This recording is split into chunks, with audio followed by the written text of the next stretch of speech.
Joining me tonight to talk about what that would mean and look into the future is retired Lieutenant Colonel for the U.S. Army, Daniel Davis. Colonel Davis, all of my guests this week from Ukraine say we need heavy weaponry.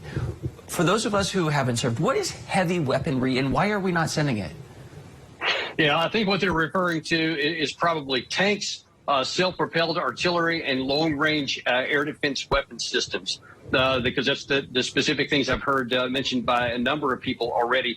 And those are the kinds of offensive weapons that are necessary to go on counter-offensives. And certainly I understand that on the visceral level, because you want more and more weapons. Originally, everything we sent was defensive, and certainly that's what Ukraine was on. But they're, wanting, especially after the horrors revealed in Bucha, they want to go on the offense and they want to be able to push back.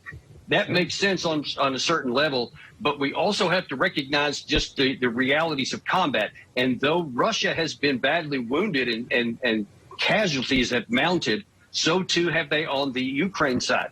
And you can't just put a bunch of weapons, heavy weapons in there, and it's not like a video game where you basically give a character a weapon and suddenly they have that capacity. You have to train people on these things. And especially when you're talking about potentially hundreds of tanks, which is what they're asking for, those things take time to get brought up into maintenance, and then they have to be physically transported across the country. And you got to know Russia's going to be watching for that, and they can shoot some of those things down on the trains and on the heavy equipment trailers that are moving them across, because they're awful easy targets.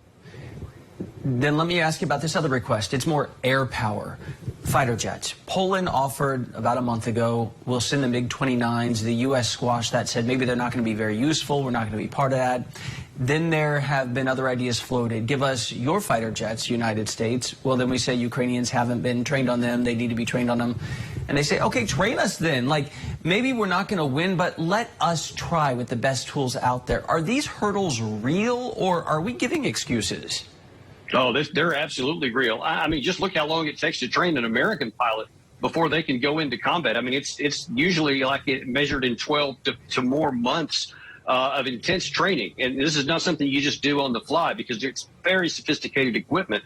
And the problem is that, as I think I talked the last time I was on your network, there is a growing battle getting ready to start in the Donbas right now that Russia's massing its forces for, where they could potentially trap up to 50,000 Ukrainian troops. They don't have 12 months to get ready for this, because this battle is probably going to start within a matter of 2 or 3 weeks. And this could be determining the whole warfare. And so there's just not time to get these heavy weapons that people want in there. It takes too much time. Okay, so knowing the atrocities that are happening, like, I understand the logistical hangups, but we also know the human side of this. It's been proven with these videos and pictures in Bucha, the accusations of rape and torture, and kids sitting with their parents holding their dead hand for days on end. Is there nothing more we can do in cities like Mariupol that we know are going through this? Here's the problem.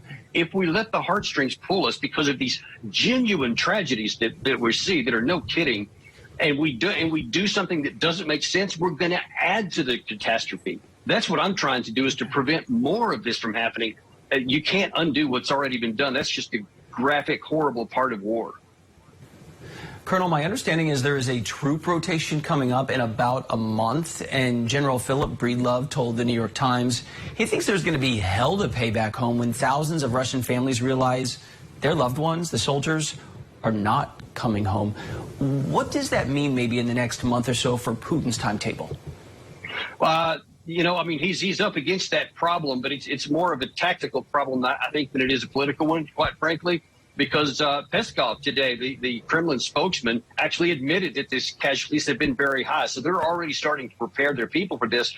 But look, we also have to understand that things are not working out in the Russian population the way we would like them to. They don't view this as Putin's war of choice that he's imposing on people and he should stop it. They view this as something forced on him, that he's defending them. That's just what they believe, and their actually support has grown since the war, not gone down. So I don't. Yeah. If people are waiting to see if that's going to affect the war, I think you're going to be just mistaken, at least in the near term. Just if we can reset here and look to the future, we have doubled, tripled, quadrupled, quintupled down on sanctions. We're going after Putin's own daughters now.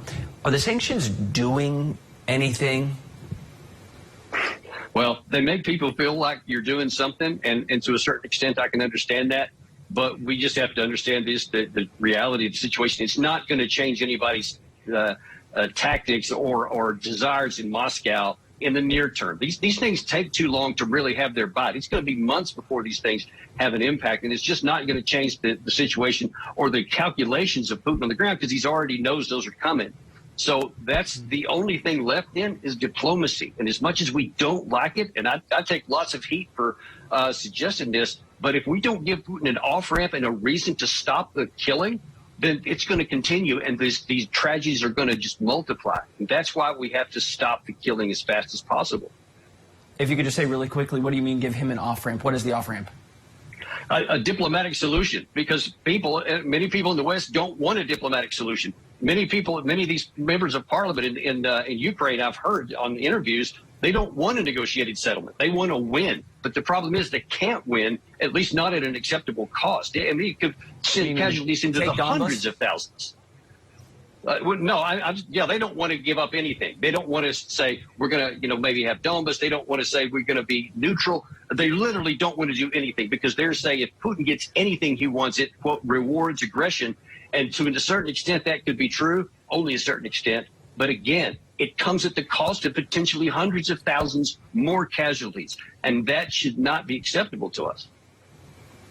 Colonel Daniel Davis, appreciate your perspective on all of this. Really tough issues going on. Thank you. Thank you.